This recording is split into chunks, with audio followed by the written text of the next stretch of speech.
organization based in Chicago with staff and volunteers in Washington, D.C., New York, Boston, Texas, Canada, and other locations. The organization, which was incorporated in 1999, grew out of advocacy efforts on the human rights abuses experienced in Bosnia and later Kosovo during the breakup of the former Yugoslavia. At that time, it was instrumental in shaping the discourse around the quote, genocide debate and campaign to declare rape as a war crime in international law. And right now, Save Uighur is a project of justice for all. I'm Aiden Anwar, your moderator for this webinar, and I currently serve as the outreach manager for the Save Uighur campaign. I'm also an Uighur American, so this particular webinar, is a topic close to my heart, as well as I'm sure other viewers as well. And before I introduce our presenter, I would like to point out a few housekeeping rules so we can have a streamlined experience, inshallah. At all times during the webinar, please keep yourselves on mute so we can have an uninterrupted session. And you can also use a chat box that will pop up on your right-hand side if you press the chat button on the bottom of your screen. And I will take all your questions and we can get them answered at the end, inshallah. Now I'd like to introduce our speaker, Abdurrahman Latif. Abdurrahman is a PhD student in religion at Columbia University. He is interested in vernacular religion and traditions of storytelling. He also holds a master's in religion from the Harvard Divinity School. And personally, I also know him because we went to undergrad at Duke together. Mashallah, he's been kind of known, or he was known in MSA as kind of like the storyteller and really passionate about history. And so we're excited to have him share that passion today in regards to a nation that is currently undergoing genocide and whose history is currently being systematically wiped out. And without further ado, I'd like to ask Abdurrahman to start his presentation. Thank you. Assalamu alaikum wa rahmatullahi wa barakatuh. I hope everyone can hear me and hope you can see what I can see as well. All right, let's get started, inshallah. Today I'm going to be talking about a land in rhythm with the Prophet's heart, a brief history of Islam in East Turkestan. When speaking about East Turkestan, what I'm referring to is China-occupied Xinjiang, the territory that is occupied by Uyghurs and other Turkic peoples, a land really that's been Muslim and experienced Islam for over 1,000 years at this point. It's called, in many historical sources, the region, at least the majority of the region is referred to as Alta Shahir or Yedi Shahir, 6 cities or 7 cities in Turkic, referring to major polities, but really it was more than just a few cities. So inshallah, let's get started first by talking about why should we study this history? Why is the history of religion and religious experience in this particular area actually important? So as I'm sure all of you are aware who are watching this, East Turkestan, Uyghurs, the region is under siege at the moment. The Chinese state is enacting systematic oppression of the local population. People are being divorced from their faith, from their history, from their entire cultural kind of paradigm and way of looking at the world. This is actually a strategy of genocide.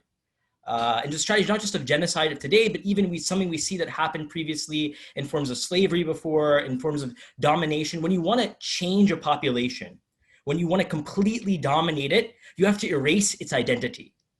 And history, the stories we tell about ourselves, are key to forming our identity, to making us into who we are. And if you remove that history, if you remove those origins or the imaginings about origins, people become a blank slate and you can do whatever you want with them. This is what the colonial paradigm is. When different colonial empires entered into places, they made it blank spaces. The Indians don't really have history, it's just poetry. Or the East Africans have no history. And once you make them have no history, you can do whatever you want with them. So that's, I think, the first reason, for an activist reason, to preserve identity, to further identity, to stop this erasure, learning this history is important. Secondly, I am Muslim, and that's what a big drive behind why I care about these issues. And God says in the Quran, and I think it's a lesson that even non-Muslims can appreciate, that وَمِنْ آيَاتِهِ خَلْقُ السَّمَاوَاتِ وَالْأَرْضِ وَاخْتِلَافِ أَلْسِنَتِكُمْ وَأَلْوَانِكُمْ إِنَّ فِي ذَلِكَ لَآيَاتٍ لِلْعَالَمِينَ. The Quran says, and of his signs, the creation of the heavens and the earths, and the diversity of your languages and your colors. Indeed, in that are signs for those of knowledge. So diversity of language, of cultures, of peoples is a sign of the divine. It's something beautiful. This multiplicity we see in the world, this great diversity we see in the world is a sign of this divine unity. And every different faith, every different culture is a different way of pointing towards the divine, of enacting this sort of prophetic paradigm in the world. And to lose it, and it's number one, a tragedy, but also for those that are even not a part of it, something can be learned from it. And then, of course, as we'll see throughout this presentation, the people of East Turkestan made significant contributions to Islamic civilization. They were a big part of this, imagined ummah that we talk so often about. And finally, it's kind of beautiful and entertaining and amazing in its own right. There's constantly filled with surprises, moments of awe. It's something just for the sheer joy of it that is worth being known. So, inshallah, let's get started at the beginning. And when I talk about the beginning, I'm talking about those sort of hazy origin stories. So hagiographies, which are biographies of saintly figures, are known for being a bit historically sketch, you might say. They don't always tell you what exactly actually happened. But what we, people who study these sorts of, as historians, as scholars of religion, can learn from them is how people viewed themselves, what people thought was important about who they were. It may not tell us exactly how the first Uighurs or the first Turkic peoples of East Turkestan became Muslim, but it gives us an idea into what being Muslim meant at a later period. So Satuk Bughra Khan was a member of the Karakhanid kind of tribal confederation, a sort of Central Asian, in modern day East Turkestan as well, tribal confederation that eventually founded an empire, the Karakhanid Empire, that was a major Muslim empire in the 11th century through the 13th century. And so Satuk Bughra Khan, according to legend, was the first figure in this lineage, in this dynasty, to become Muslim and to make the others Muslim, to kind of propagate Islam. And so the account I'm going to be telling you today comes from I think 18th century hagiography of the figure, but it resonates. It has details that are, from hundreds of years earlier as well. So it may not be telling us exactly what happened in the 10th century when he passed away and when he lived, but it can tell us a lot about how people later on viewed this figure and what it can even mean for us today. So the hagiography begins, going way back to the time of the Prophet, peace be upon him, where the Prophet, peace be upon him, according to the story, is on the ascension. He's on the Miraj, he goes to the heavens, and he's by the throne of God. And from near the throne of God, he sees in the distance these figures, the different prophets who have lived, Abraham, Moses, Jesus, and he recognizes them. But he also sees this fellow, according to this story, he sees this character who he doesn't recognize as a prophet. So he asks God, he says, oh Allah, who is this person? And he receives the response, this is Satuk Bughra Khan. He's a leader, he's the person who will bring Islam to Turkestan. That's how the text refers to it. And again, this is not an account. This story we don't find in the hadith, we don't find in the traditional sources, but it's again an imagined account with great weight. So the Prophet hears God say this, and he recognizes this person is going to bring Islam to this territory. And as the text says in Jeff Eden's translation, the Prophet listened to Gabriel's good news. Gabriel conveys this on behalf of God, and he rejoices. He praised God, and he raised his blessed hands, and he prayed, "Thank God that Turkestan is in accord with my heart." Or you can translate the Chagatai that it's written in other ways, that thank God that Turkestan is united with my heart, that my heart is made whole by Turkestan. Or in our very poetic translation, that the land is in rhythm with the Prophet's heart. So after this origin story, it goes into the story of Satuk Bughra Khan himself. He's a youth, maybe no more than 12 years old, and he has an encounter, well, perhaps he's hunting, with a sort of strange figure that tells him that you are Satuk Bughra Khan and you're going to become Muslim someday, that you're going to accept this faith. And he has no idea what Islam is at this point. And he tells this figure who approached him that, I don't understand what you're talking about. I'll see when I'm older and more aware. And according to the story, this figure is Khidr. Khidr is a Quranic figure, a figure who features in many Muslim legends and folklore as a figure, an immortal figure spreading the word of God, if you will. It's a trope character for these types of stories. So after Satuk Bughra Khan enacts with this figure, some years later, he travels and he meets a merchant from a Samanid background. So the Samanids were a Muslim Persian empire that occupied much of Central Asia at this time. So he's traveling a bit. He encounters a group of people from this empire, a group of Muslims essentially, and he sees them praying. And when he sees them praying, he's astonished by the acts of prostration, by the movements that they're making. And he asks the prayer leader, who became a teacher of his, what are you doing? And the man says, this is Islam. I'm worshiping one God. And we are aware that there's only one God, one Lord in existence. And at this moment, according to the legend, Sadat Burhan immediately accepts Islam. He remembers what he'd been told as a kid, and he accepts the faith.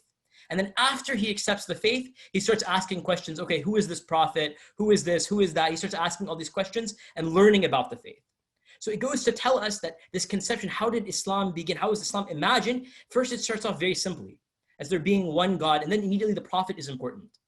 That we can see that there are these sort of tropes that fit in with different sort of Sufi ideas of Khidr, of other sorts of figures that feature in this type of self-imagining. So after Sadat Burhan becomes Muslim, he begins to learn how to pray, and he teaches his followers how to pray. But when he says, come in secret at night and we shall read the Quran and perform the namaz. This is what his teacher tells him, and I'll teach you how to do this. So he learns how to pray, his followers learn how to pray, but when he goes back to his confederation, to his tribe, he knows that Islam is not going to be accepted amongst them. The people are pagan, they are against the idea of Islam. It's a foreign faith to them, they don't like it at this point. So he hides his faith. And his uncle or his father, I guess, depending on the narration, hears a rumor that Sadat Burhan became Muslim. And he's very upset with him. So he commands Sadat Burhan, he says, I want you to make this idol temple. I want you to be the person that builds up this idol temple. Like you're the lead architect and laborer for this project. And he's conflicted, Sadat Burhan. He doesn't want to build an idol temple. He only worships one God. So he prays to God, and I think this is a very powerful moment in the story. He prays to God and he asks him, he said, oh God, I'm going to make this in the intention that I'm building a mosque, a place of worship for you. I'm going to, hide, my faith for the sake of protection, for the sake of survival right now, but my intention is to praise only you. And so he helps to build this temple, and he's building it so furiously that eventually his uncle or his father, whoever it is, gives in and says, okay, we believe you. You're probably not Muslim. But later on, the circumstances change, and Sadat Burhan builds up more followers, and he's able to kind of, take over, and then eventually kind of expand this, burnishing, this fledgling empire, and allow the faith to be practiced more freely. And so in this story, I find personally there's a great resonance for today, where the people of East Turkestan, Uyghurs, have a lot of difficulty practicing today. That sometimes Quran has to be whispered, that prayers have to be done in secret, just as Sadat Burhan had to do. But inshallah, there'll come a time where open practice will again be predominant. And we can see over here the tomb of Sadat Burhan. So let's talk a little bit now, more, I guess, material aspect of history about the Qara Khanids who I mentioned. So the Qara Khanids, again, Muslim empire from the 10th century into the 13th century. And they were operating predominantly in what is now East Turkestan, and then they eventually had another capital in Kyrgyzstan. Their territory extended into much of Uzbekistan, really this larger Central Asian region. And we can often tell when it comes to empires, how an empire conceived of itself, what they thought about who they were and how they wanted to convey authority and who they were speaking to as rulers through their coins. Because coins are objects that literally everyone has it in their pocket, or people are picking these up. They're items that move. So it tells us, number one, who are they trading with, who are they trying to contact, but also how do they want to express authority to their local subjects. And so we have before us a Qara Khanid coin, and there was a Qara Khanid workshop that I'm getting this from. They kind of did the parsing of this coin. I have the details here. This coin is actually silver. It's not multicolored like you can see over here. They painted it so we can tell, which words go to where. But immediately we can tell, looking at this coin, those who have experience with numismatics, the study of coins, that it is very much a typical, in many ways, Abbasid coin, but with a few twists that make it also locally grounded. And this is a theme I'm going to keep returning to throughout this talk, that Islam in East Turkestan was simultaneously connected with the wider whole, was simultaneously universal and ummah-oriented, but also locally nuanced, added this local flavoring, this local beauty. So we can see in this coin, it says on this left side, in the name, it mentions where the coin was struck. So the stone was struck in Yarkand, one of the major cities of the Tarim Basin. It mentions the year that it was struck, the 5th century Hijri, And then, as is in all Abbasid coins, it mentions La ilaha illallah wahdahu la sharika lahu. So it mentions the formula of faith. There is no God but God, and he's one and unique, and there's no partner for him. And then this is where the unique twist comes into play. In this purple, it actually has a phrase in Old Uighur. So it's a title of one of the rulers in Old Uighur. And this is done, again, because it's speaking to an audience that's Muslim empires in the distance, an audience that's Islamizing slowly and steadily, and then also, talking to this older history as well. It's this kind of it's not just a transition point, not syncretism, but kind of, embracing this sort of local milieu, if you will. And we see on the other side of the coin, it has an ayah of the Quran around the side of the coin. So Muhammad Rasulullah arsalahu bil huda wa din al-haqq liyudhhirahu ala din kulli wa law kariha al-mushrikun. So the verse of the Quran says Muhammad is the messenger of God. God sent him with guidance and the deen of truth, the religion of truth, that he may, that it be made apparent upon all the faiths, and and it's condemning the pagans. And then afterwards, we see the title of the Abbasid ruler. So the Qarakhanids were their own empire, but they gave homage to the Abbasid caliph in Baghdad, who had no real temporal power at this time. It was sort of a figurehead. And then it mentions the local ruler's name. And we can see in the local ruler's name, Nasr ad-Dawla is the first part of the name. So Nasr ad-Dawla is a type of, means like the helper of the government, of the state. And when it says this, it's using a title that's very common among Muslims in the Middle Ages. But it adds, again, some local nuance. Qadir Khan bin Bughra Khan. So this term Khan that I mentioned is an old Turkic word meaning like a king or a ruler. So we see this language entering even into the Arabic. We see this local understanding of rule, of being a chieftain, mixed in with this Islamic notions of a sultan, of a different type of ruler. And they're all combined. And over here, there's an Abbasid coin for reference. You can see how similar they look. So during the Qarakhanid Empire, so we can see this Islamic kind of language that's being used, but it's not just at the elite level of like economic discourse that we see Islam on the rise, but also in the literary production of the Qarakhanids. So a key figure that many of you I think will recognize from this time period is Yusuf Khas Hajib. So Yusuf Khas Hajib was born in modern-day Kyrgyzstan, which was also a Qarakhanid territory. And then he moved towards the center at this time in Kashgar. Kashgar is perhaps the most famous city of East Turkestan, one of the most historic cities of the region, and a major center of Islamic learning and of saints. We'll talk more about it, inshallah, later. But he moves towards Kashgar, and he kind of, enters into the court of the Qarakhanid ruler, and he writes this work called Kutadgu Bilig. Kutadgu Bilig. So Kutadgu Bilig means in Old Turkic, so like the language before Uighur, but it's still somewhat mutually intelligible. And actually all the words in this word are even intelligible in like Western Turkish of modern Turkey. Kutadgu Bilig literally means like the knowledge or the wisdom which gives this sort of royal fortune. So in this story, in this text, he basically talks about what ideal rules should be like. It's a text directed towards the ruler. And in many ways, he's talking about what ideal rules should be like, but he doesn't just talk about how the ruler should behave with justice. He also talks about the ethical formation of the ruler. So in many ways, this is a mirror for princes text. So mirror for princes texts are texts that kind of try and morph the conduct of rulers. And we see them especially in Persian literature. Many of the most famous Persian mirror for princes that people know and read to this day were actually written after Yusuf Hajib's work that was written, again, in the Turkic language. But it's not just a mirror for princes, it's also a mirror for the soul. So it doesn't just talk about this like ethical formation for the ruler, but it also talks about the sort of spiritual discourse more generally, about the idea of purification of the soul, a lot of Sufi norms, relating towards like knowing the divine and purifying the self with receiving the divine are embedded within the text. And what makes this text unique is not just this combination of ethical and spiritual paradigms, but also the framing of the text. So essentially the entire text is composed of 6,000 lines that are couplets.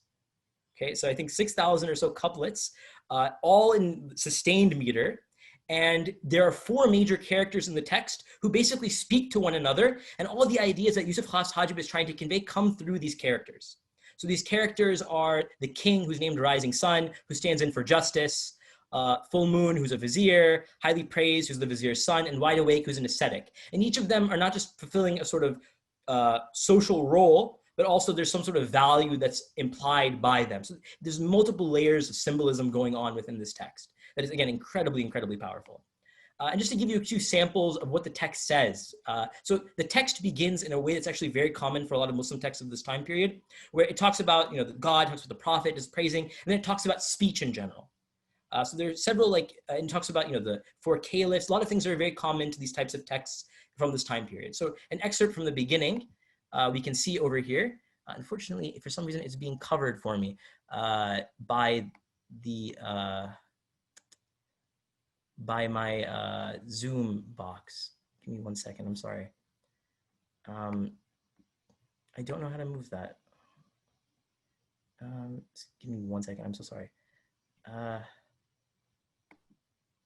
Somebody says it's actually visible for us. Okay, I removed that. There we go. I think it's gone now, right? Sorry about that, everyone. Okay, so it says I wasn't able to see it, unfortunately. So the merciful Lord sent his beloved messenger, the choicest and finest of men. He was a lamp to all creatures in the night of darkness. His light has spread so far that it even shines upon you, the reader. There's another passage from later on in the text where he's talking about, what the purpose of the slave is and how the slave can please God. The slave being the abd, the servant of God. So the slave of God is the one who relies on his worship alone and cannot find the way to God's pleasure by himself. If you desire what pleases God, then desire what pleases the Muslims. God has no need of your service to him. Therefore, perform your proper servitude and seek to win a good name. Whoever has the name of slave, his job is to serve. A slave who does not serve has the name only metaphorically. Be constant in your service then, for this is true servitude. So serve your fellow man to serve God. Again, embedded within this text. So let's move on to a different figure within this time period, a contemporary figure of Yusuf Khas Hajib, but offering in a different space.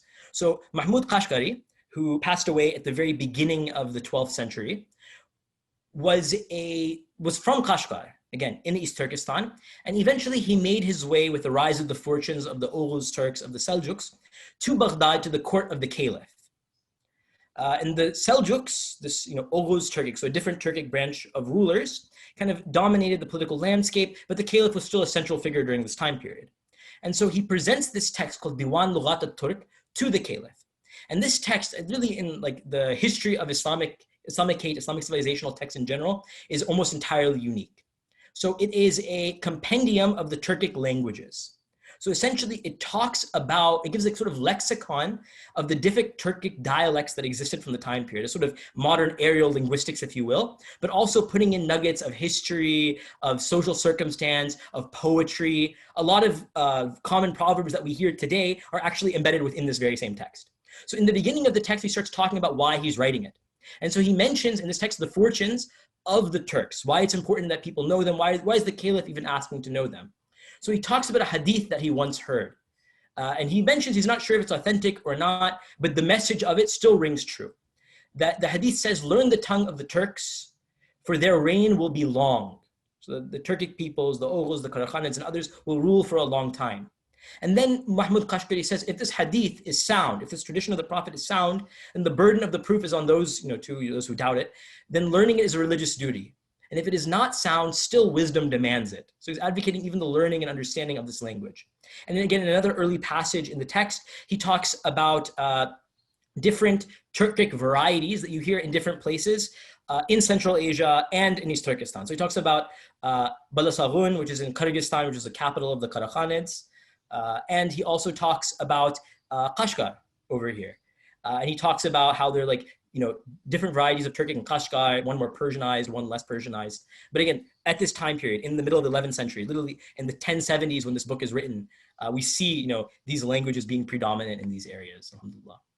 And in his work, I mentioned he has a lot of historical nuggets. So something Mahmud Kashgari does is he sort of takes the people of East Turkestan and Turks more broadly and puts them into the sort of lineage of Islamic history on a wider scale.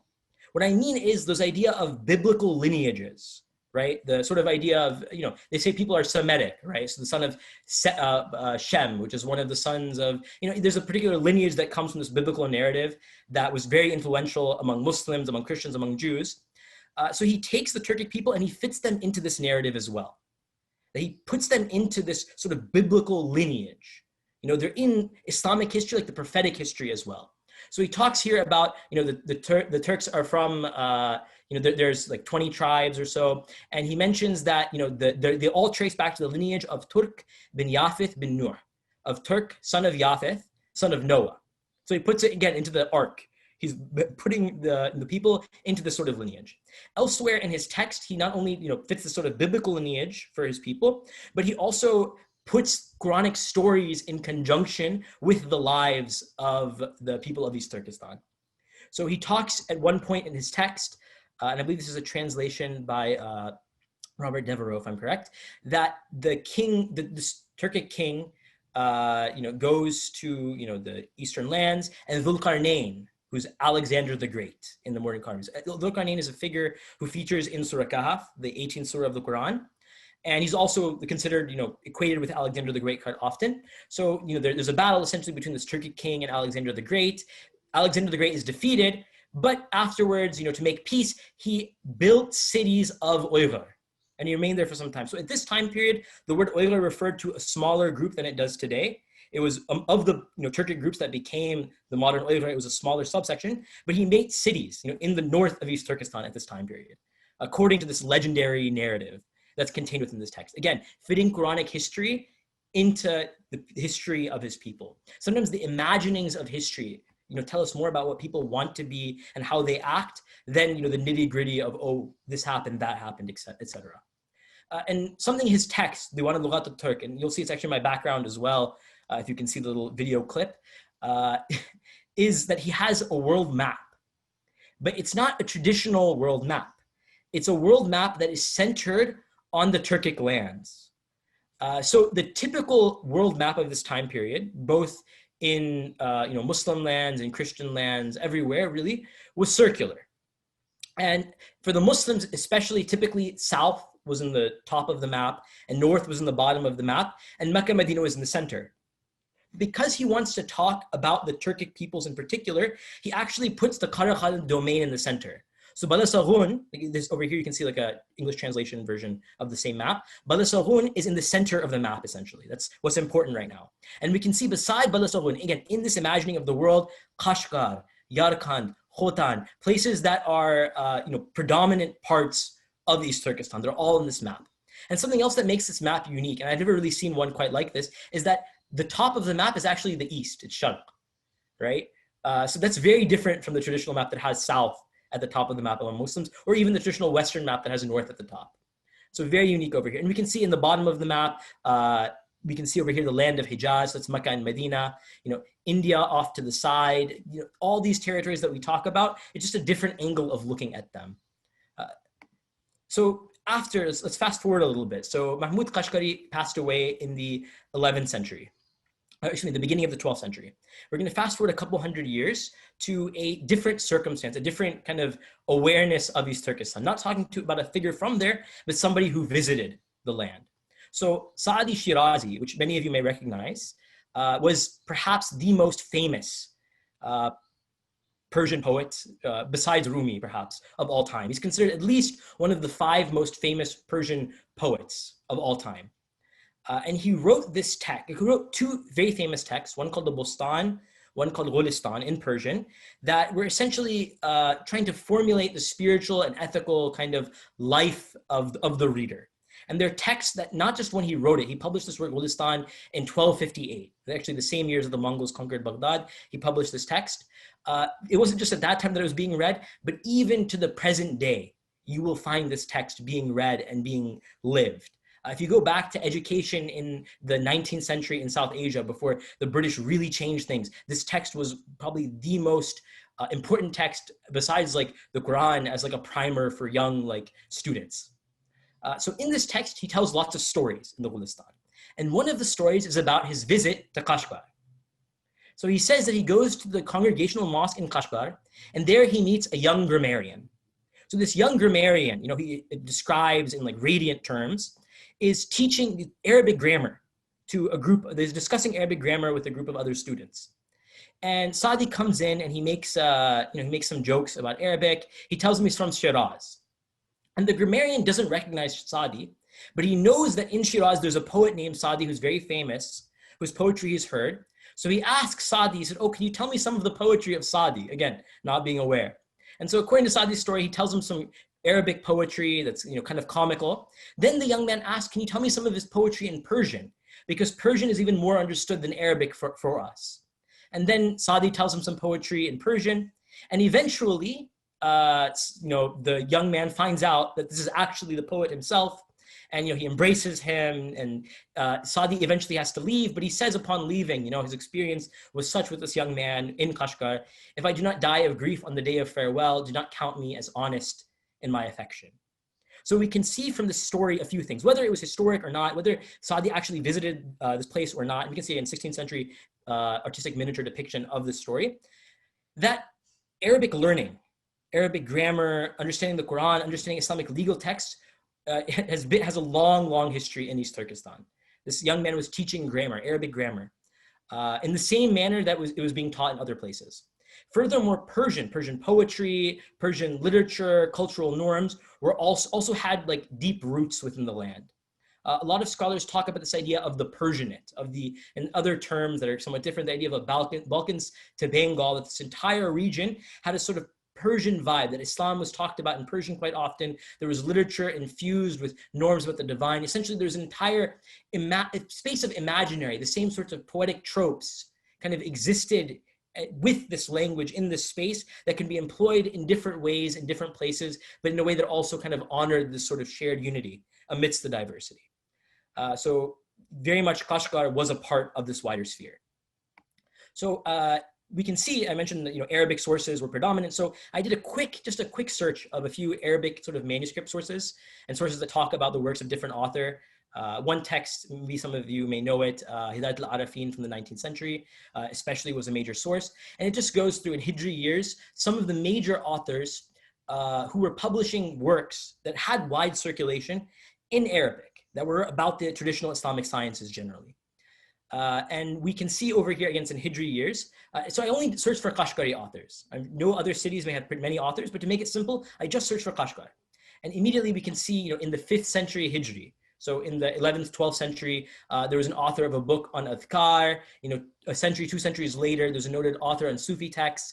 This figure over here, Imam Abu Abdullah Sadid ad-Din Muhammad al-Kashgari. You can see the name Muhammad was common everywhere in the Muslim world. East Turkestan was no exception. Wrote a Hanafi fiqh, he wrote many works, but his most famous work was a Hanafi fiqh work. So Hanafis are one of the 4 major Sunni schools of law. So he wrote a work on jurisprudence in this school of thought called Munya al-Musalli wa Ghani al-Mubtadi. And this work is so widespread that you actually see commentaries on this work as far away as Damascus. So there's a tradition among Muslim authors, in the Arabic tradition especially, of writing commentaries on works. You explain different terms, you expand upon it. So this work was, had many expansions and commentaries in a diverse variety of regions. We can, fast forward, within another century, another author on general nasiha, on advice, one talking about miracles of saints, Sufi texts, adab, tasawwuf, usul, and then even into the modern day. This last piece, if you can see it, talks about this is 14th century Hijri. This was literally 100 years ago. Less than 100 years ago, we see, a little over 100 years ago perhaps, less than 100 years ago, we see a major muhaddith, a scholar of the hadith, who had many students, according to the text I was reading about him. And this is just a small sampling. So very much involved with that wider understanding of Islamic religious learning. So in 1258, I mentioned the Mongols took Baghdad. But a few decades before that, Mongol conquerors had actually conquered East Turkestan as well. So the Karakhanids didn't survive very long into the 13th century. And during this time period, for the next couple of centuries, the Chagatai branch of the Mongols. So the Mongol Empire divided into 4 pieces. And the Chagatai Khans, the Chagatai Khanate, ruled East Turkestan, and then eventually afterwards, different offshoots or groups that were related to them ended up having rule. And the original Mongols were not Muslim, but in the 14th century, they converted to Islam. And the way these type of stories go is usually there's a saint that comes and according to the hagiographies, again, the legends of saints, usually a saint comes, he converts the ruler, and then everyone converts. Now, historically, it probably didn't happen that way. It was probably a more gradual process. But this story, I really want to tell, and I'll explain why in a moment. So Jalaluddin or Jamaluddin Qataki, from the city of Qatak. Qatak is a lost city in the Taklimakan desert. So a city of East Turkestan that was lost to the sand. And there's actually some interesting stories about why it was lost in the different hagiographies and histories, but we won't get into that now. So he has an encounter this Jalaluddin, has an encounter with Timur Tughlaq Khan, who's the major, who's at this point, according to the Tariq-e-Rashid, the version of the account, which is perhaps the most famous version of the account, is a prince of the Mongols, and eventually he's going to become Khan himself. And Timur Tughlaq Khan is kind of affronted by this, saintly figure, and he asks him, almost in a way to insult him, but out of some curiosity. He's like, oh, you're Muslim, you have this faith, but I don't understand what this is. He says that, look, I have a dog, okay, this dog of mine. I wonder, is my dog better or are you better? Really, he's trying to insult Jalaluddin. Is my dog better or are you better? And Jalaluddin responds by saying that if I have faith, and I practice my faith and I die upon my faith, then I am better than this dog. But if I don't have this, then this dog is better than me. So it's this, and this really strikes Timur Tughlaq Khan, and he makes promises to eventually convert. And, according to Tariq al-Rashid account, he converts at the hands of the son of Jalaluddin when he actually becomes Khan himself. And then afterwards, the Chagatai Khans become Muslim, and eventually they even spread the faith. Now, the reason I wanted to tell this story, despite it perhaps not having, great historicity, is because I actually grew up hearing this story. My father told me this story when I was a kid about the saint visiting the Mongol Khan and telling him about the dog and about faith. And my father did not know this wider history growing up. He was not from a place where he would have known this history, but this story made its way to him. So the stories about faith, about identity that are told in East Turkestan have such resonance that they find, lives far away. After looking up the history of this Tariq al-Rashid version of the story, I did a Google search, and actually I found that one of the first results was a telling of the story in Indonesia. An Indonesian newspaper was telling the same story. So it has like a wide range. And this trope of like a dog and faith, it's an old trope. It goes beyond this particular incident.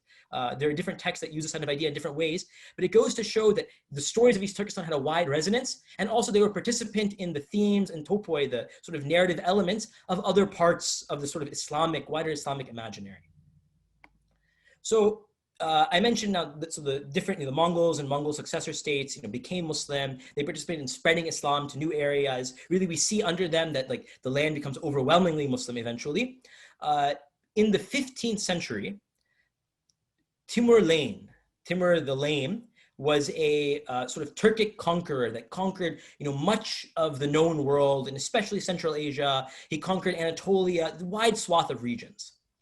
And the reason I especially want to talk about him is because there were certain cultural formations that began to develop, especially under the rule of his successors. So he established a short-lived empire, and his children and grandchildren, they broke it up into different states. But in one particular state, in the 15th century, late 15th century, we see a flourishing of Chagatai Turkic, or Chagatai Turkish. So Chagatai Turkish is especially an academic term to refer to this because it was predominant in former Chagatai Mongol lands. But essentially, it is a literary Turkic language that is the direct literary ancestor of modern Uighurche. So the modern Uighur language is directly descended from this language. And the authors that wrote in this language, in this wider cultural sphere, so not just writing in East Turkestan, but other parts of Central Asia, even Babur, the conqueror of India, the first Mughal emperor, wrote his own biography, his own memoirs in this language of Chagatai Turkic. So it was a very widespread language. Really, like along with Persian, it was a major literary language of this wider region. So Mir Ali Shir Navai, who's the figure pictured over here, is perhaps the most famous writer in Chagatai Turkic. He's in many ways considered the father of the sort of literary standard of the language. So he was a Timurid minister in the government in Herat, in modern-day Afghanistan. And when he lived at the end of the 15th century, turn of the 16th century, it was perhaps one of the greatest cultural and intellectual flourishings in human history. So not only was he an author of incredible works of poetry and prose, a very sophisticated author in both Persian and Chagatai Turkic, but he was friends, very close friends, and his spiritual mentor was actually Jami. Jami was one of the other 5 greatest Persian poets. Incredible poet whose work spread everywhere. So he was close friends with him. In fact, Jami brought Mir Ali Shir Navai into the Naqshbandi, this Sufi order, the Naqshbandi Sufi order. He also lived, and he actually helped to sponsor Bahzad. Bahzad was a famous miniature artist, an illustrator of the time period. He sponsored him. He lived at the same time as Hussein Kashafi, who he actually knew. Hussein Kashafi wrote perhaps the most famous narrative of the death of Hussein radiallahu anh, a narrative that he actually, I believe, and others actually translated into Chagatai Turkic, but had incredible afterlives, across this wider region. So he writes, Mir Ali Shirnavai, a book where he compares Turkic with Persian, and he argues for the superiority of Turkic. He writes in this work, "Then I reached the age of comprehension, and God, whose praises I recite and who will be extolled, instilled in me sensitivity and attentiveness and a desire for the unique. I realized the necessity of giving thought to Turkish words. The world which came into view is more sublime than 18,000 worlds, and its adorned sky, which I came to know, was higher than 9 skies. There I found a treasury of superiority and excellence in which the pearls were more lustrous than the stars. I entered the rose garden. Its roses were more splendid than the stars of heaven. Its hallowed ground was untouched by hand or foot, and its myriad wonders were safe from the touch of other hands." So he compares this language, this ancestor of Uighur, of the language of East Turkestan, to a treasury of star-like pearls. It's incredibly beautiful. He talks about different linguistic features which actually do feature in the language today, that have been preserved in the language today. They're absolutely incredible, and he shows the beauty of them. So, there's this unique identity, this local nuance. There is a language, this own, language in its own self. But also this language relates itself back to other languages of the Muslim world, to other foundational language. Pearls form when there is like some kind of creature that kind of irritates a clam, an oyster, and then this kind of bubble sorts of forms in the oyster, and then it's filled up and a pearl kind of forms. So you need this sort of interaction. A pearl doesn't just form on its own. And so we see these are some words in modern Uighur that have Arabic and Persian roots. So perzand, right? I'm saying this in the Persian pronunciation. It's farzand in Persian. We can see there's an F to P shift in the pronunciation. It means child. Or kitab, which means book. Or mu'allim, which means teacher from Arabic. Bagh, which means garden. Gul, like the word for gulistan, that word of that Saadi used, the flower garden. It means flower in Uighur. Marjan, which is the word actually for a pearl or coral or even a pearl necklace in the Persian and the Uighur usage, comes from Arabic through Persian. So they're all interconnected. It's this wonderful mixing that produces such great beauty. So to move a little bit further in time period and to focus on East Turkestan again in particular, I want to talk a little bit about the life of another saint whose name was Muhammad Sharif. So Muhammad Sharif lived during the time of Abdul Rashid Khan, who was a ruler in much of the Tarim Basin, a descendant, I think, of the Mongols or some other Turkic rulers. And Muhammad Sharif came from, perhaps Uzbekistan, from Bukhara, to Kashgar. Kashgar, again, which I said was one of the cultural centers of East Turkestan. And after coming to Kashgar, he made contact with the local ruler, and he actually, from sort of dream visions that he was having, he came to the tomb of Satuk Bughra Khan, the figure I mentioned at the beginning of our narrative, the sort of Islamic foundational figure. He actually visits his tomb right outside of Kashgar, and he kind of maintains the tomb, and he has visions of the saint, and he relates back to him. And then eventually he goes on Hajj. He takes a route towards Hajj to visit Makkah and Medina, visit the Prophet's grave, and then return. And this particular version there's several editions of the story. I believe the one I read was a 17th century translation, a translation of a 17th century text. Jeff Eden again did the translation. So in the story, he travels from Kashgar through India, actually. He goes through modern day Surat in Gujarat, and then he travels from Surat by sea to Makkah and Medina. And during this time period, in the middle of the 16th century, Surat was actually becoming a major cosmopolitan center, where traders and peoples of all different places, from all different lands, were gathering in this one center. And especially, I'll talk about Surat because I actually have relatives who live there today. So it's funny that he passed through the city on his route. But again, a major cosmopolitan center. So we can see from this story immediately, we haven't even finished his story yet, but the Muslims of East Turkestan, by way of the Hajj, by way of trade for a city like Surat, were connected not just intellectually, but physically with the rest of the sort of wider, Muslim domains, that they were involved in the movements and the trade and the discourses of these travels. So he returns after his visit to the Central Holy Lands to Kashgar, and then he kind of embarks on a career of founding holy sites, where he has different visions and dreams, and he rediscovers the tombs of different Muslim saints that populated the land. And with the help of Abdul Rashid Khan, he kind of raises up, different masajid, different mosques, different, tombs, according again to this hagiography of him. And what we can see in this story is that the life of Muhammad al-Sharif was very much similar to other hagiographies, other saintly narratives. And this idea of dream visions is also a sort of wider discourse. But there are certain particularities of it, the way he sees the characters, that are also very local and very unique. So again, there's this discourse between the universal and the local. We see take place once again, even in this sort of narrative. But in addition, we see that he finds in his own life, he sees the importance of emplotment.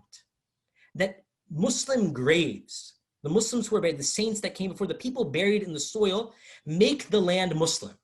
Like seeds, they are the source of the forests that grow, the forests of Islam that grow in the land. They are sources of barakah, of blessing. We can imagine a land that has Muslims buried there, a land that has the stones themselves have been soaked by the adhan for generation, is a land where Islam isn't shed off easily. Islam is in the soil in Muhammad Sharif's very story.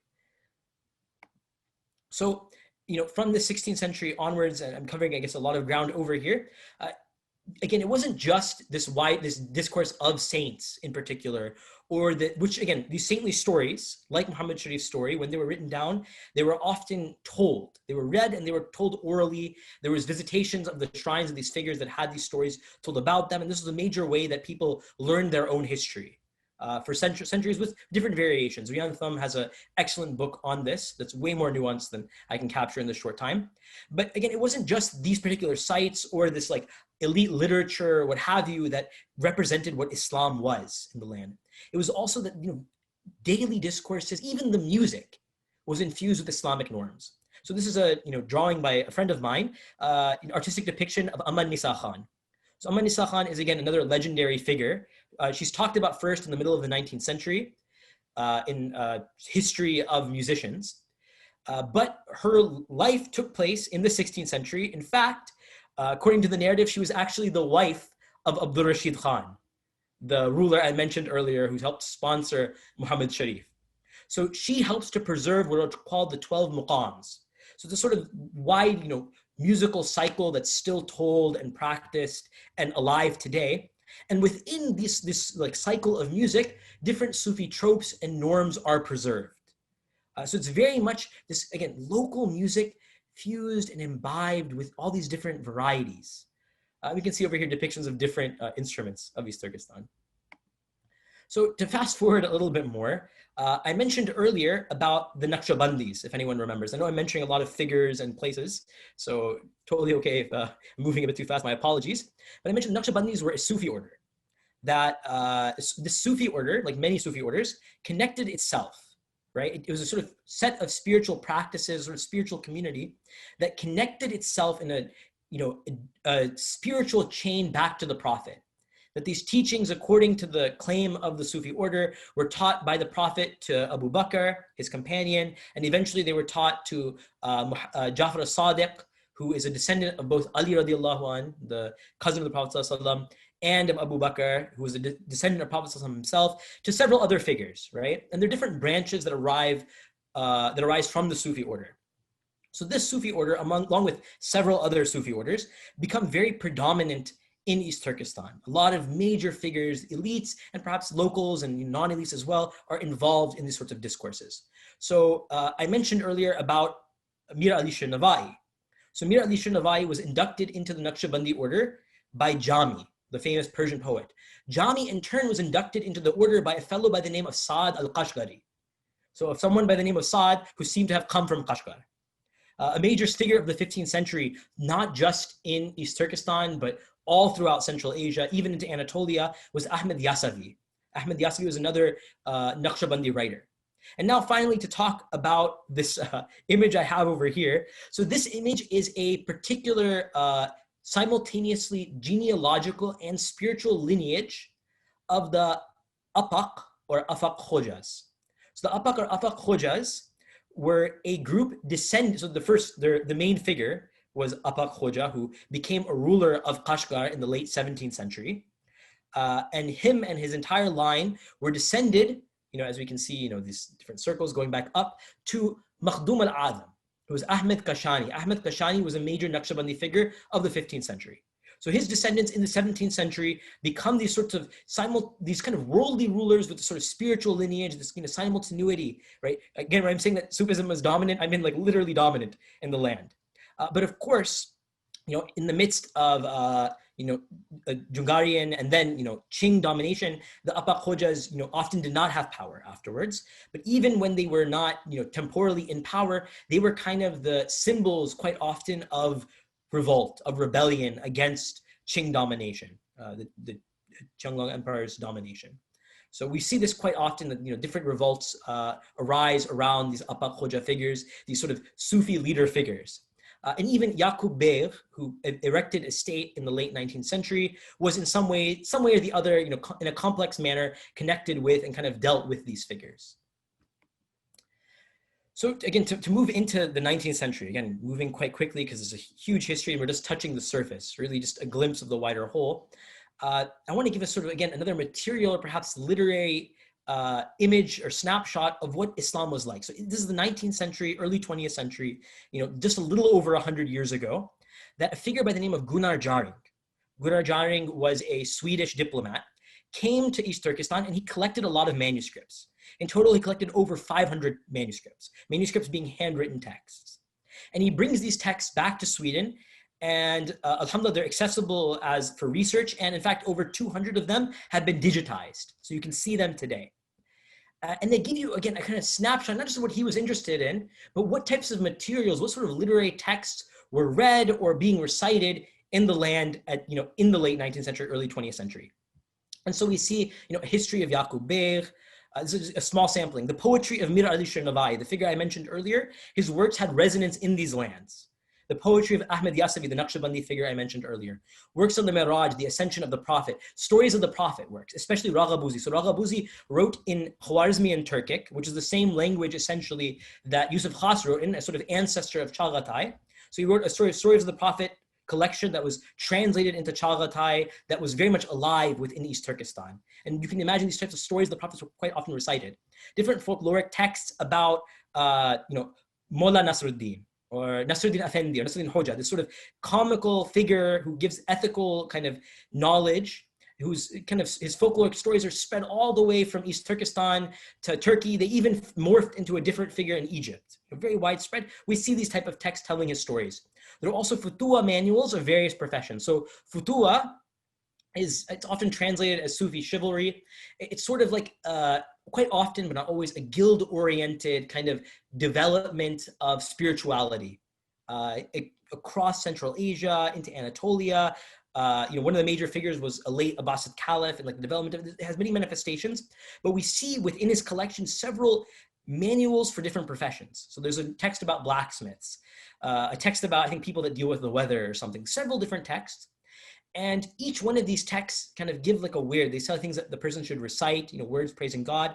They also tell stories about the prophets that relate towards this profession. Oh, you're a blacksmith? Well, Dawood, the father of Solomon, was involved in this profession. So we can imagine these texts were probably used in the different guilds and these centers, kind of giving the sort of vernacular spirituality. Again, all these texts I'm mentioning over here are written in Chagatai, Turkic, which again, it's continuous into modern Uighur. There were even, and I love this, there were even commentaries of Sadi's Gulistan in Chagatai. So the Gulistan I mentioned, where Sadi the poet talks about visiting East Turkestan, that was actually commented on in Chagatai Turkic, in the very land that he said he visited. We also see translations from Persian and Arabic into Chagatai Turkic and into what is now like Uighur. And these translations weren't necessarily word-for-word translations. They were also interpretive. They take the same narrative and deploy it in different ways. They add on to it. So Hussein Vaiz Kashafi's work on the deaths of the Hussein radiallahu anh and his companions. Jami, who I mentioned earlier, who's involved in Mir Ali Shirnavai, his famous telling of the story of Yusuf and Zuleikha. Works of Al-Ghazali, the famous synthesizer of the 12th century, were translated into Uighurche. Khalila Wadimna, this sort of Indic and then Persianate and then Arabic collection of And then again, Persian, it moves all around fables, animal fables that talk about just rule and ethical behavior. Ferdowsi, who wrote this narrative of the Persian like epic sort of poetic history, is translated. The story of Amir Hamza, so it's this epics that are based upon the life of the Prophet Prophet's uncle, but go in crazy different directions that have nothing to do with his actual life, which were really predominant in India especially. We see them translated into Uighurche. And we also, and of course, these are my favorite type of text personally, we also have different hagiographies, stories of different saints. And these collections of saints, some of them are international, like, trans-regionally renowned figures. Abdul Qadir Jilani, Ibrahim bin Adham. These are figures that, are honored as far away as Morocco and Surabia, like from Morocco to Indonesia, these figures are honored, but also several local figures. Khoja Abu Nasr Samani, the guy who brought Satak Burhan into Islam. Jalaluddin Kataki, who I mentioned earlier. Satak Burhan, the Apa Khoja, other descendants of Makhdumi Azma, other Apa Khojas. And in fact, even Yut Bibi Padisha. Inshallah, I'm trying to translate this text. We'll see how it goes. It's a text about a female saint of Yarkand. So it wasn't just men. Oftentimes history, we often talk about the male figures. I mean, the entire society is participant in these sort of things in various degrees, in various ways. And these are little excerpts of the different texts. And so I just want to, move from there. I talked a bit about, this literary tradition in the late 19th century, early 20th century. We can imagine that Sufi sites are being visited, these stories are being told, they're recited. You don't have to be literate to hear this sort of information. And in the 20th century, this doesn't stop. In the 20th century, despite Chinese oppression, of the time period, still Muslims were writing. Muslims were participant in like different reform movements that were common across the Muslim world. Different scholars arose. A figure who I think is really emblematic of what happened in East Turkestan is Muhammad Salih Hajam. So Muhammad Salih Hajam passed away 2 years ago in 2018. So Muhammad Salih Hajam wrote an Uighurche translation of the Quran in a commentary, essentially. So he's a great scholar, and it's a beautiful translation. So it says, and forgive my pronunciation, this is the same ayah, the same verse of the Quran we started the presentation with about the diversity of tongues. So he writes, Allah nang asman larni, zemin yarat khan laki, tillaring learning, rengilaring learning, hal muhal bulushi, Allah nang alamat lari dandur, buningda bilimnik kishila. Like this beautiful translation of the same ayah we talked about before. The entire translation is like that. So he was taken into Chinese custody. And he died in Chinese police custody. They said, oh, he passed away. Allah knows what he underwent, but he passed away in this custody. And today, his daughter, I believe, is in a camp. His daughter is also in this sort of custody. So very much Islam was practiced, Islam was rich despite oppression. But today, especially, there's increasing turmoil and oppression and attacks against religious practice. And to give, one more example before, I get to my conclusion. So I mentioned Muhammad Sharif, the great saint of the 16th century, who worked with Abdul Rashid Khan, the local ruler. So this Karavaluk Grand Mosque was a mosque, this major, Friday prayer mosque in Karavaluk, that Muhammad Sharif, according to legend, was the one who said it should be founded. He told the ruler, he said, I want you to build a mosque here. And it was destroyed in 2018. It was demolished in 2018. After surviving and even being redeveloped and expanded over hundreds and hundreds of years of existence, it was destroyed in 2018. And this is not the only site. There are dozens of sites of shrines of different saints, of mosques, places that have been visited for centuries, that have been the centers of celebration and learning and telling these sorts of historical stories, have been demolished. God have mercy, but I mean, this is, but again, as in the case of Muhammad Sharif, where he sort of rediscovered lost saints, so too can these sites grow again and be rediscovered. So to sort of recap a bit of what I've been saying, again, it's a lot of information I know, and it's a very brief take on a wide and rich history. Islam in East Turkestan was simultaneously self-consciously Islamic. It was part of the wider ummah while simultaneously being attuned to local identity, with having that local nuance, and there wasn't a contradiction. They didn't perceive a contradiction between that. Today, academics might come in, today Orientalists might come in, whoever might come in and find contradictions. Oh, this is syncretism, this is this is that. No, in reality, this was something that was perfectly normal and natural. It was a part of all of these wholes completely. It wasn't the mixing of two pures, it was itself something, radiant by itself. East Turkestan was a part of the Persian literary sphere, as we saw, and Uyghurs and different peoples of East Turkestan are direct inheritors of Chagatai, one of the great languages of Islamic civilization. East Turkestan was firmly connected with the rest of Islam then in both of networks of people and objects, being trades and texts, materials, and all these different sorts of ways. The Islamic sciences, tasawwuf, etc., were all also alive and well, along with the different literary narrative and romances. All of them, they were all alive in East Turkestan. And the land was constantly made sacred, and its sacredness was reenacted through the burial and lived remembrance of saints, of different figures who were exemplars in the path of the divine. And so before question and answers, oh no, that's blocked out. Let me see if I can get a better view now. It's weird that it's, I don't know if you all can see it. I can't see it, unfortunately. So there's this, so in the text of Mahmud Sharif, the saint I mentioned earlier, so in the hagiography about him, there's a dua, a sort of supplication to God that he makes, that it's attributed to him. And so I just wanted to very quickly, I guess, read through at least a portion. I think, unfortunately, the image isn't showing up over here, at least on my screen, a portion of this prayer that he made, this dua that he allegedly made. And it's in Chagatai Turkic. And those who know Uighur, you'll probably understand quite a lot of it. Those who know Persian will probably understand quite a lot of it. It says, Maqsood sen e khuda, ma'bud sen e khuda, masjood sen e khuda, sen manga faryad ras. That's the refrain that comes over and over again. Sen manga faryad ras. Sen ilahim khuda, sen quwahim e khuda, sen penahim e khuda, sen manga faryad ras. Asi kulung durmen fakir, jafi kulung durmen hakir, nafs ilide buldum asir, sen manga faryad ras.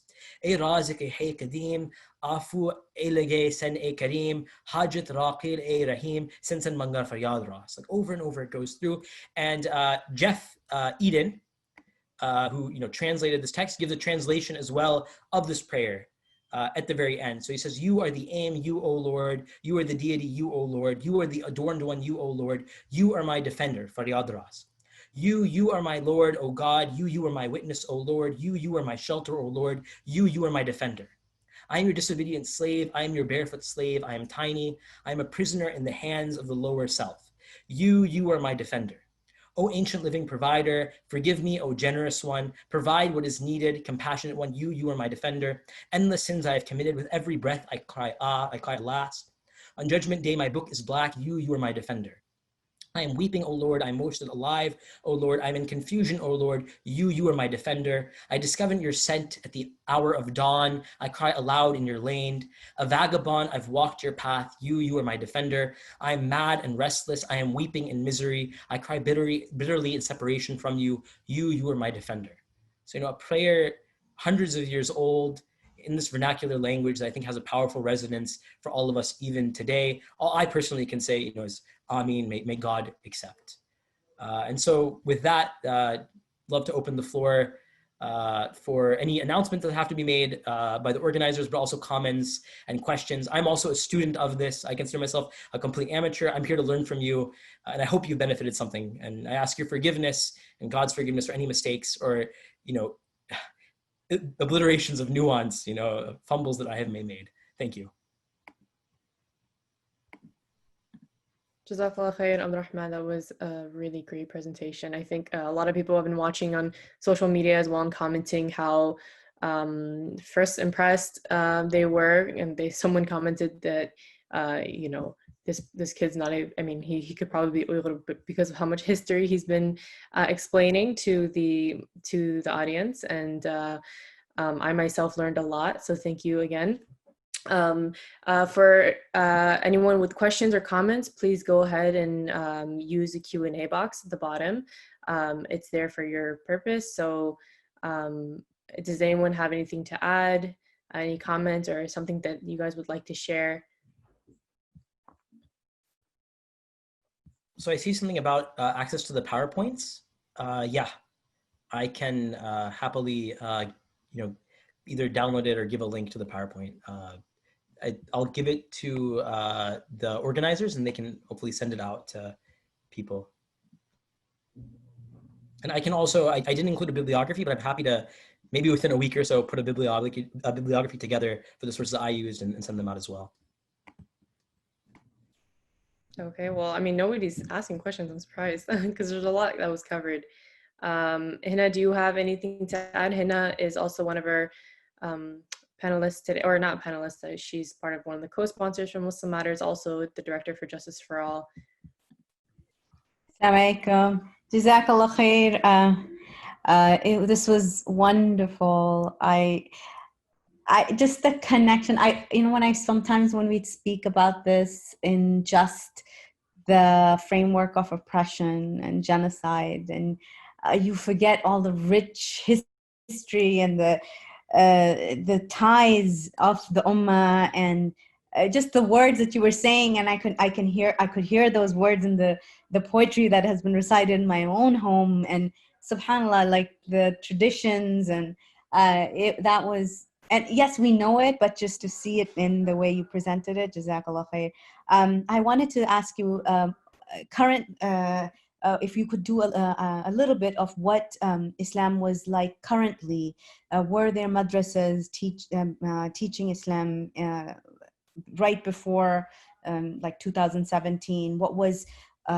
How was Islam spread at that point? If you could. And I think you're cutting off just slightly. I don't know if it's just me. Do you mind repeating the last part of your question? Yes, my question was, what was the current status of Islam in East Turkestan just right around 2017? Was it taught in madrasas? I would really like to hear a little bit more about current status as well. So I think, someone who's been resident in East Turkestan, who I think many in the audience have, could probably answer this a lot better than I could. But just to give a sort of maybe related answer, not exactly answering what you're talking about, Uighur students, until very recently, were also going abroad to study Islam. So there were a lot of Uighur students in Al-Azhar being one of the major centers for Islamic learning in the world, in Cairo, Egypt. And then again, another sort of emblematic of what's happening in general, the Chinese government requested their extradition from the Egyptian government. And like all Muslim governments in great cowardice, they actually sent them back. So to this time period, there are people, regularly, learning the deen, traveling to learn the deen in different ways. And then these modes of knowledge transmission were disrupted. We can imagine, into the current period, decades or 2 decades ago, it wasn't as bad. Probably in the more Sinicized areas like Urumqi, for example, there was a little bit less of this transmission in the public sphere, but in other areas, it was even a bit more public. But again, it's just, there's even greater and greater degrees of removal and oppression. But I think someone who's been there, again, can talk a lot more fluently about it. I'd also like to add that essentially right now, practicing Islam is essentially prohibited in all aspects, except for when it comes to the 5 pillars, except declaring the shahada. Practicing all other pillars are essentially criminalized and can land someone into a camp or prison. It's come to the point where even saying S01E05 is considered a crime and can also land someone into a camp or prison. And a lot of Uyghurs, and I'm sure there are some attendees or listeners who can attest to this, but if we ever manage to get in contact with some of our relatives or loved ones on WeChat, you would rarely hear them greet each other. We wouldn't greet each other with Assalamu alaikum. And so I think that itself is it kind of sheds light on how much Islam is cracked down upon, and how the smallest acts that we deem as kind of a normal act is basically putting into camp worthy for the Chinese government. In addition to that, I mean, you may have also heard about, Muslim names being banned, things like names like Muhammad, Fatima, the classic Islamic Muslim name that you hear of, are also prohibited. And if somebody has these names already, they are highly encouraged to change these names to Han Chinese names as well. So again, this, for those who did not know this is just an extra fact that you guys can keep in mind when thinking about the scale of oppression and religious restriction happening. So somebody else also commented and asked, what can we as Muslims do to show our Uyghur brothers and sisters that we are with them even though we are far? So I think, Aidan, you should take that first, and then I'll give some supplementary answer, but I'd like to hear your answer more. Okay, well, I'm a moderator, so I'm like trying to limit my answering questions, but it's hard to, I guess, hold back. I also realized that with this, attendees can't really like say the question, so they have to type it out. But I'll try my best. I mean, obviously, dua is the number one if you're a Muslim, praying for us, or if you're of any other faith as well, as praying for our people, I think is the number one. If you're a religious leader in your community, really prioritizing this issue and making it something that is talked about, I think is number one, because I feel like even for the longest time, being an Uyghur person living in America, I've witnessed even during khutbahs, for example, during Jummah prayer, a lot of khatibs would forget to make dua when they're making the dua for oppressed populations at the end. That's like a very small example, with regards to how forgotten we have felt for the longest time. Alhamdulillah, I think that has been better. I think a lot of people are stepping up on this and really making the effort to learn more and prioritize this cause. So, may Allah reward all those who have been doing so. But in general, it's just doing your part individually in your community. I don't know who asked this or where you're from, but if you're from the States, there are a whole bunch of action items that you can be doing to contact Congress and the Senate to pass the Oil Forced Labor Act, or just in general, just getting involved in your in trying to advocate for the cause with your government, and just honestly making sure that this conversation and what you've learned today, or what you've learned in general about what is happening, is a conversation that is constantly happening, and that we're constantly proactive in trying to figure out what to do. So I think that's a short answer to your question. And I think we'll move on to the next one, inshallah. Okay. Oh yeah, obviously, yeah, okay. So that has been, I guess I addressed that in the shortest way possible, since we are getting close to running out of time. So there are a lot more questions that people have asked. I'll answer maybe a bunch at once, perhaps. So in terms of Islamic languages spoken in East Turkestan, so today Persian and Arabic aren't really spoken as much. I mean, a lot of like the religiously learned would know Arabic though. And we actually see like novels talking about, a student or traveler going to Hajj who actually already knows some Arabic. But if we're going back, 100, 150 years ago, then, Uighur or Chagatai at that time period, Persian and Arabic were the common literary languages. Most Islamic law texts would be written in Arabic.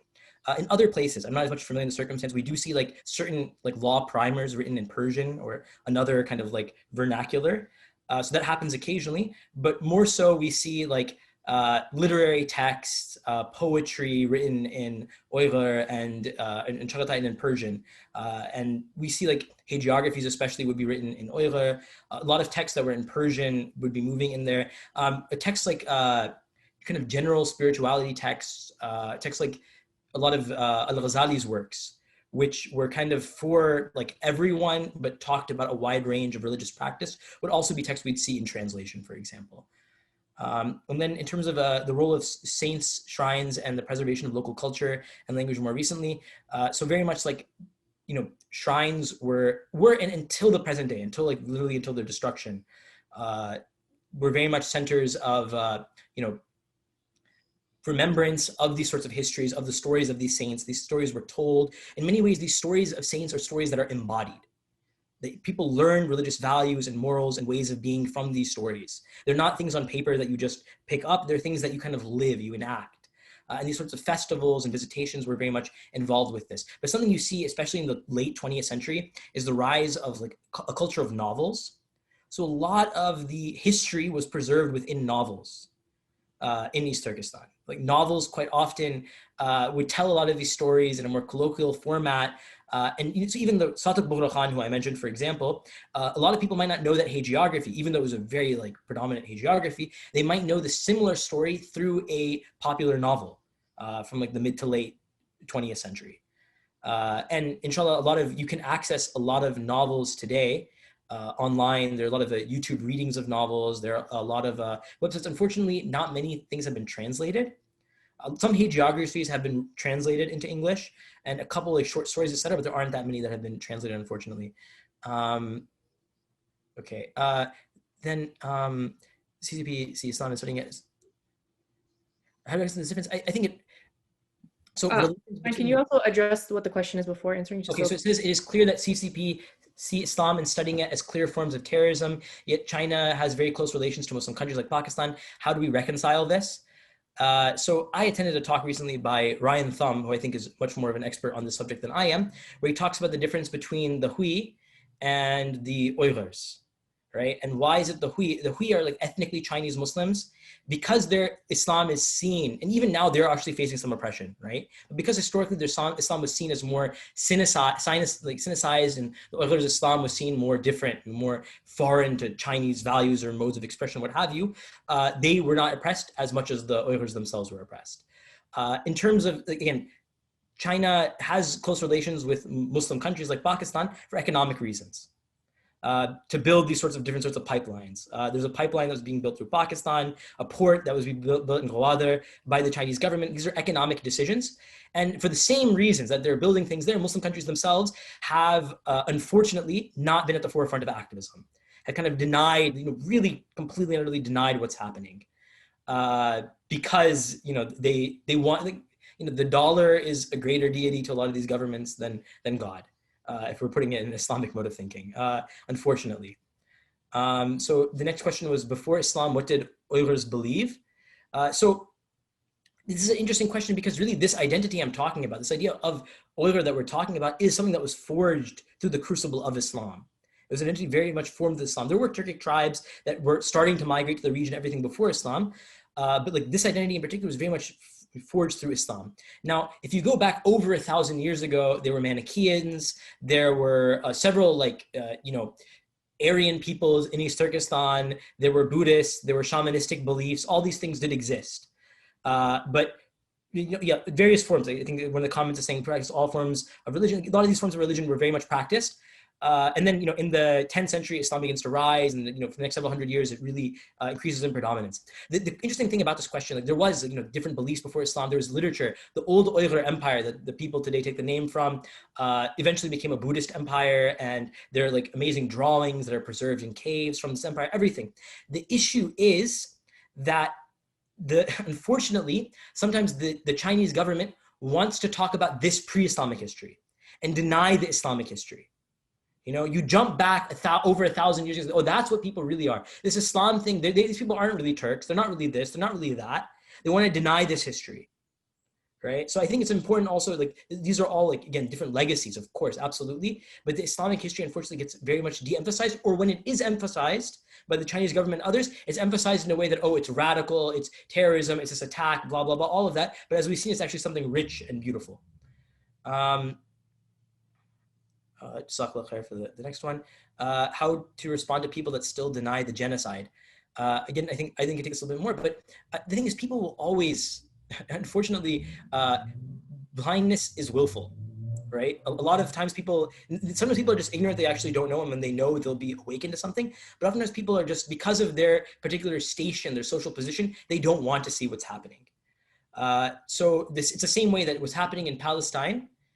We all know, everyone's known for decades, and it's very much in the public conscience, but people still deny it. People still kind of neglect this narrative because of their own social political positions, because people, again, we live in a post-truth era where there are many truths and people refuse. So I think, how to respond to them, though, I think being open and honest, sharing these sorts of videos, sharing these sorts of stories, sharing testimonies. Alhamdulillah, the activism has really become, this activism has been going on for a very long time, but internationally, a lot more attention has been paid recently. I mean, when I say a long time, I've seen a document by one of the Muslim World League organizations from the 80s, where Muslim countries came together and wrote a letter saying, China, stop oppressing the Muslims, right? Obviously, it's gotten a lot worse today, right? So it's been going on for a long time, but now it's much more in the international light. So I think it becomes easier to share different types of media that talk about this. So there is a comic, for example, depicting the life of Mihrigul Tursun, which conveys this, tragedy to people in, I think, a very powerful way. There are academic studies that do this. There are increasing numbers of YouTube videos and, documentary style work being done. So I think there's a wide variety of sources that we can share, and, honestly, just repetition, and talking to people, sharing these stories is a powerful way to do it. So was the conversion mostly through worship? No. No, I think this is a narrative that often people give. They're like, oh, conversion, people converted to Islam. Because if we look back in the 8th century, the early 8th century, the kind of Umayyad dynasty actually made its way into Kashgar. And they actually conquered that territory for a short period of time in that time period. But Islam did not, it was spread, war, they took over, but Islam did not spread after that time period. Islam really spread beginning especially in the Kara Khanate era. So yes, there was, different rulers are conquering different lands, what have you, but even when something is conquered, the people aren't just becoming Muslim. It's more so the kind of gradual acculturation of Islam. The presence of different saints, remembrance around tomb saints, different migrations, these stories kind of spreading that people gradually become Muslim. There are moments of conquest that introduce it to a new area, but it's much more a gradual social process than something that's like, oh, it's war, what have you. And even then we say, oh, it's spread through war. It's like these very people that converted, are the ones waging war and conquering. And, it's much more complicated. People want to make everything Islamic seem foreign. But as I think we've seen over here, it's something that's simultaneously of the world and of the local variety as well.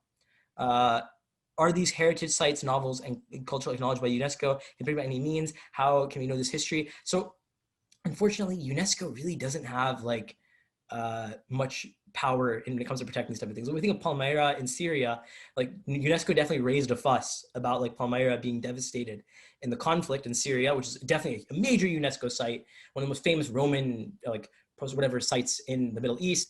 And it really didn't do much. It raised attention because they were able to talk about things being looted. And actually, in some ways, it was kind of sad that people were more willing to talk about the material things that were being looted and destroyed than the peoples themselves that are being destroyed. So can they be protected by any means? I think these avenues of cultural protection, et cetera, can be ways of talking about these types of things for sure. And I think someone else who knows more about the UNESCO connections and what is protected, not protected. Actually, I think a lot of things are listed. UNESCO's World Cultural Heritage thing, the 12 maqams, different items like that are listed there.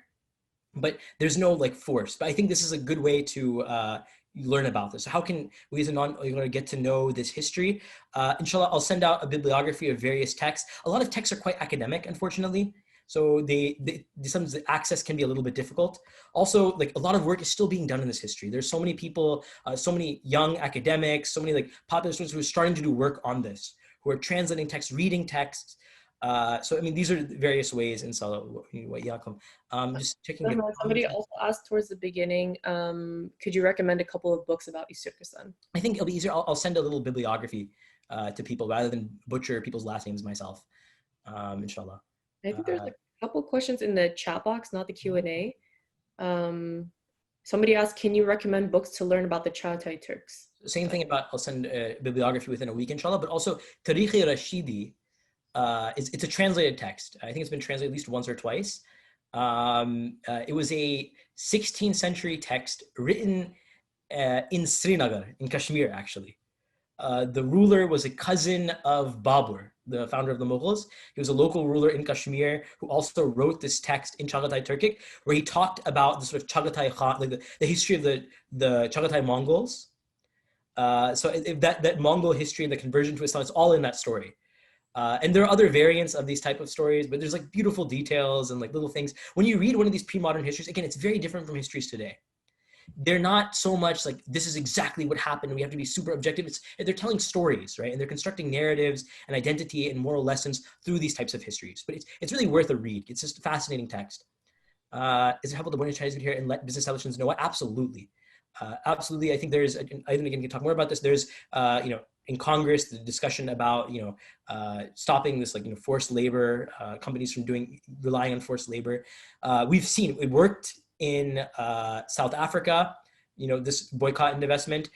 It's working in Palestine, which is the reason why there's such a push against BDS today. So absolutely it can be helpful over here. I think individuals can make a difference, but also, inshallah, if states actually on that higher level also make a difference, I think that can do quite a lot. Yeah, and I think then you're being asked to just share a few points. Yeah, Baburname wrote it in Chagatai. Yeah, as what he was saying, he wrote the Baburname in Chagatai Turkic, and it is amazing. So that's also been translated. The Baburname has been translated by Wheeler Thaxton, a beautiful translation, and you can find, I think, pretty easily online the Chagatai versions of the text too. It is such a unique text and such a beautiful text. He talks again. This is a conqueror for he's conquering India, right? But he talks so much about fruits, and he talks nonstop about different fruits and Samarkand or Uzbekistan, where he's from, And many of these types of fruits he's talking about, like they exist in East Turkestan today. Like everyone loves like melons. Like this is really a land of fruits. And you can imagine because he was from like these types of lands, he has this connection for like, the first thing he talks about a new place is like, oh, their fruit is like this or that. Like it's an incredible text, like very much like a culinary history and not just a, a history of like conquest. He also talks over and again, it shows you something about the values of like someone like him, but also of the wider time period. He talks about poetry. Like every time he introduces a new figure, he's like, oh, this person they were a good poet, or they're a bad poet, but a good person, because these sort of rhetorical norms and ethical norms, everything's kind of brought together in this time period. I think those are all the questions that have been submitted. Somebody asked, somebody just asked on Facebook, I have a little question about primary sources in academia. How are scholars accessing materials for studies today? Because I'm finding fieldwork is impossible. Yeah, so some scholars were there, they actually were able to do fieldwork. For other people, it's impossible today. There are several manuscript libraries that have sources. So the Jarian collection I mentioned in Sweden is perhaps the most well-known, but I think there are other collections in Germany and other places that have like a lot of these like manuscripts that are there. But again, it's not everything. We can imagine there are whole archives that are being destroyed. There are just waves of text that are being destroyed that we don't know anything about, which again, it's definitely a challenge. How do you write a history? How do you tell a history that's being destroyed? I think there is something, again, very powerful, like oral narration, I think is really important over here. Talking about people's works, yeah, as I think Uighur mentions, Riantham's Sacred Roots of Uighur History, he was actually able to do field work. He did his research before like this most extreme crackdown. So he talks about a lot of these different hagiographies and these different types of works. But it's difficult. But there are sources, they can be found. There's so many works that have never been like, translated, or even in these like collections, there's so many works there that even there have not been fully read. And that we can return to in new ways, inshallah. Somebody also commented on Facebook that Sean Roberts' War on the Uyghurs book covers the current restrictions by the Chinese regime extensively. He basically says that being Muslim has been equated to being a quote extremist or a terrorist in East Turkestan. So for those who want to learn more about the current situation, that's another book that you can look into. It's called War on the Uyghurs by Sean Roberts. And then there's one more last question by Hussein Ali. How much do you think the Uyghur uprisings or protests do you think contributed to China's current policy, and what were the conditions before the protests? I mean, the thing is, China will use these protests as an excuse to crack down more, right? But I think one of the big turning points, not just protests and uprisings, but also kind of the shift in discourse globally, where after the war on terror in America, China began to employ this sort of rhetoric for referring to the Uyghurs and using this to kind of further oppression. And of course, the crackdowns would definitely increase. Like after 2009, of course, crackdowns increased. But even in the present day, it's much more just like changes in like state policy, etc., that are causing this. Then like, oh, they're responding to a protest or an uprising. I would say specifically after 2009 is when we started to see the really increased crackdown using surveillance, and then slowly the construction of these concentration camps and prisons. Basically, they claim that these protests that these Uyghurs are prone to extremism, terrorism, and that we need to quote unquote cleanse the virus from the Uyghur people's brains. And that's their basic justification for putting people into these facilities and carrying out this genocide. I think that those are the last of the few questions. And before we conclude today, I wanted to give the floor to the Free Uighur Now Student Coalition that was recently formed. They were also co-sponsors of this event. So Iman and Tasneem, would you guys like to say anything? Yeah, first of all, assalamu alaikum everyone. Thank you for coming. And Abdul Rahman, thank you so much for speaking on this issue. It's so important, and it was honestly really enlightening to hear about this. So again, thank you. And thank you, Aiden, to being a great moderator and just doing a great job with hosting this event. And thank you, Justice for All and Save Uyghur for being amazing co-sponsors. And if you guys are interested in learning more about us, we're a student coalition. You can follow us at Free Uighur Now on Instagram or Twitter, and just DM us if you're interested. Thank you. Assalamu alaikum. And a quick note for this coalition, mashallah, was started by a group of non-Uyghur students at Yale and then UMD, and then has slowly spread to universities across the United States. And mashallah, they have grown on social media, I think with over 25,000 followers on Instagram, and they have constant action items that they're posting and information, infographics that are really helpful for the younger generations that are active on social media. So please take use of that, and you know, it just, for me, it's at least touching to see that these initiatives have been taken, because for a while I feel like a lot of us Uyghurs felt like we were the only ones doing work or trying to get this issue out there. And alhamdulillah, now we can see that this issue is now being you know, is actively being worked on by passionate people around the world, including this group. So jazakallah khair for everyone for joining us today. I hope you guys learned a lot, and this, inshallah, we do have a recording on this, so for those who want to rewatch it or watch it later again, you can, or for those who haven't watched it, who want to watch it later, they can go back and go through the PowerPoint, inshallah. So again, thank you guys so much for joining, and we'll see you guys next time.